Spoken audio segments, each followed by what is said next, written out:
भैया शूटिंग होते होते अभी थोड़ा सा धूप इतना ज़्यादा है ना, कहाँ बताएं। देखिए इधर चल रहा है शूटिंग, इधर हम बैठे हैं, इधर देखिए हमारे अंशुल भैया, इधर रंजीत भैया। गर्मी भी लग रही है। चलो भाई इसी बात पे एक चुम्मा दे दो पब्लिक वालों सब। अरे अरे अरे अरे अरे अरे और आप मेरे चैनल पे अश्लीलता फैला रहे हो। सामने नहीं तो ये क्या था? सामने कैमरा दिखाइए, बतासा चाचा को। हाँ? ये था क्या? नहीं आप बताइए क्या था?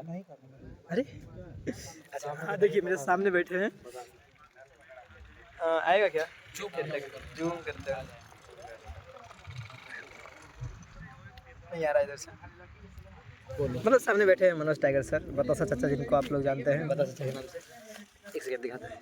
हम जो बतिया होते हैं वो जाता है हमको ऐसे पीछे वाला सब क्यों काम किया होता है। तो देख लिए बैठे बतासा चाचा, इधर देखिए ये इधर चल रहा है शूटिंग।